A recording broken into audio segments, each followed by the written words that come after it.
Bab 799, memastikan sesuatu. Sejak Rafael mengizinkan Clayton boleh menyalakan laptopnya, jadi Clayton bisa memakai sesuka hatinya. 2 hari kemudian, Clayton mengambil kesempatan saat Rafael menghadiri sebuah acara yang penting. Ia menelepon Rafael dan mengatakan bahwa dirinya ingin menggunakan laptop untuk main game. Rafael tetap bicara seperti sebelumnya bahwa Clayton bisa menggunakannya jika Clayton bisa menghidupkannya. Setelah itu, Rafael juga mengejeknya dan berkata apakah Clayton akan menyuruhnya untuk segera pulang ke rumah untuk bantu menyalakan laptop. Tentu saja Clayton menolak.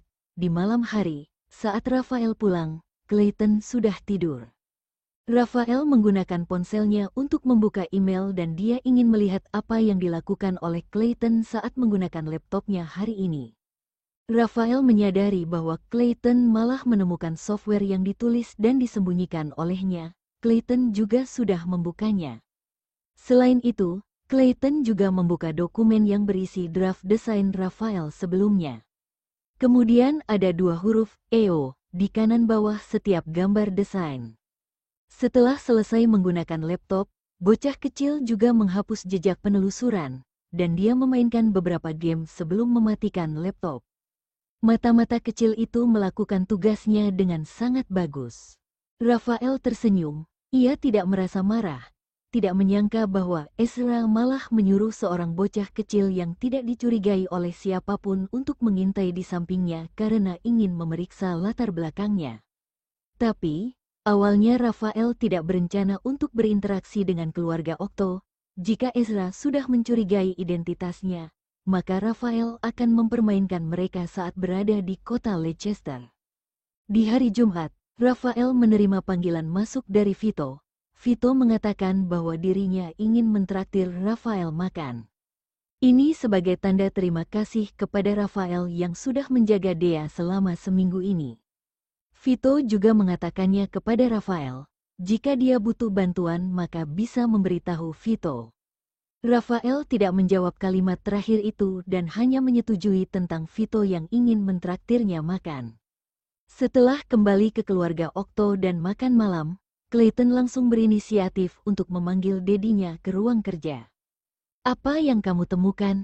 Ezra bertanya. Putranya menyuruhnya datang ke ruang kerja.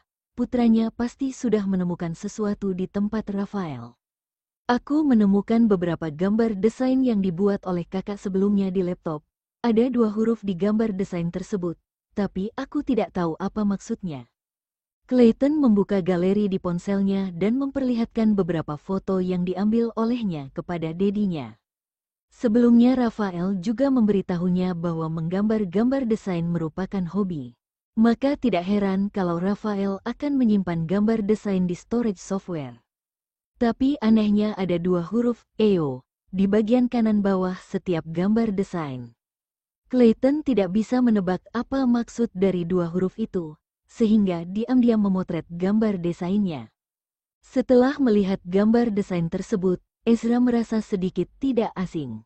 Begitu melihat huruf EO di kanan bawah, pupil mata Ezra tiba-tiba menyusut, napas seketika menjadi kacau, jantung juga berdetak dengan cepat. Ezra menelusuri puluhan foto dengan cepat.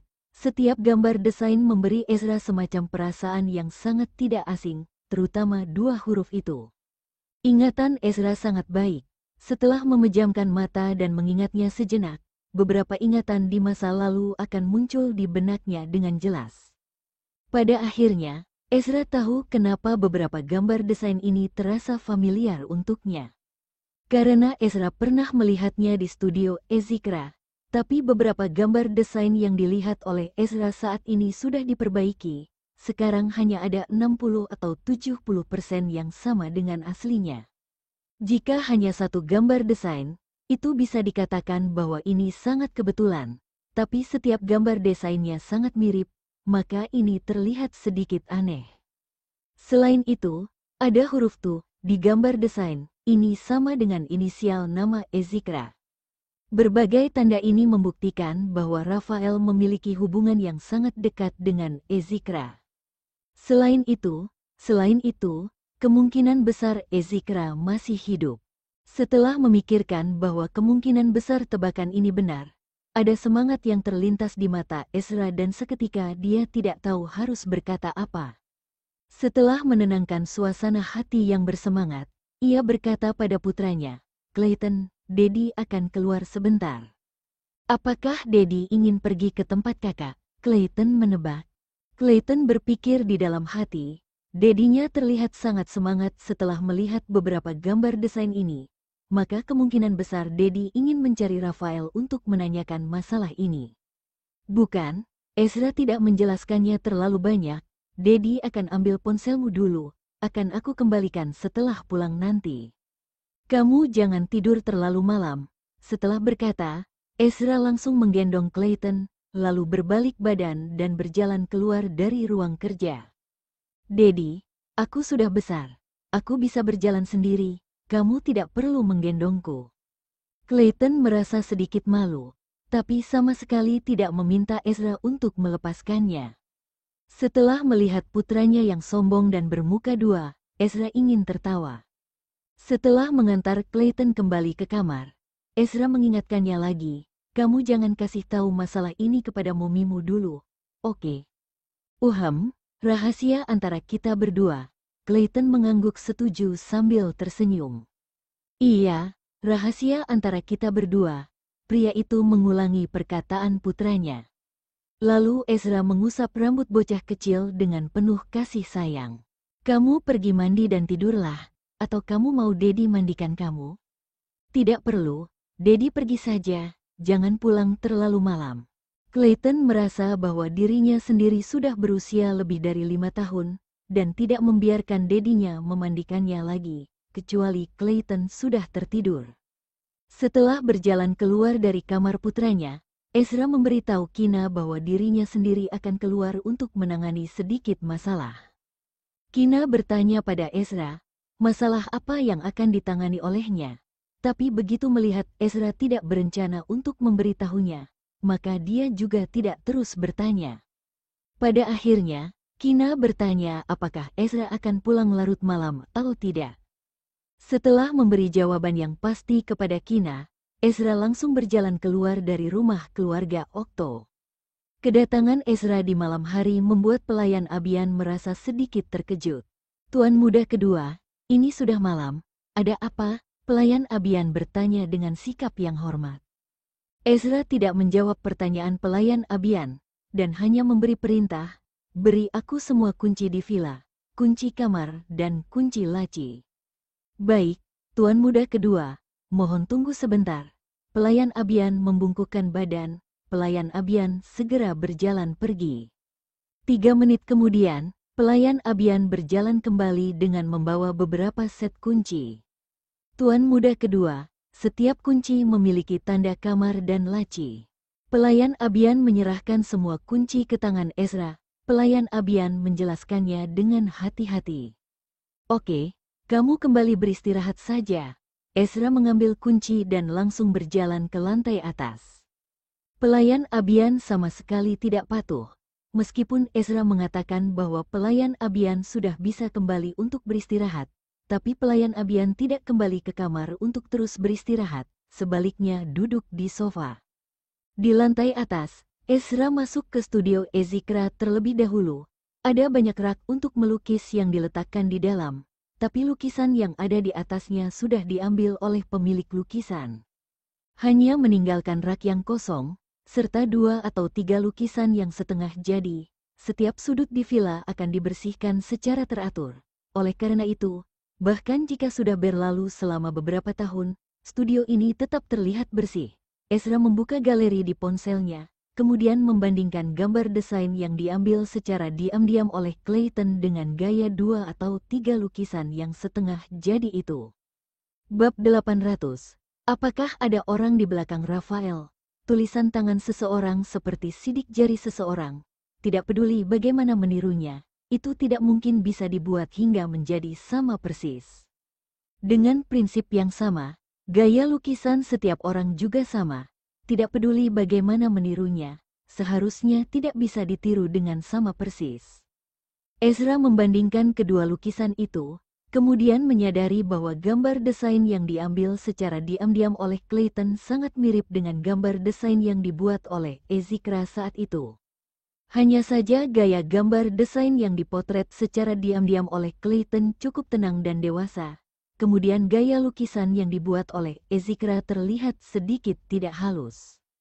Tapi 2 atau 3 lukisan setengah jadi yang ditinggalkan oleh Ezekra, mungkin karena masih belum selesai digambar, jadi tidak diberi tanggal dan tanda tangan.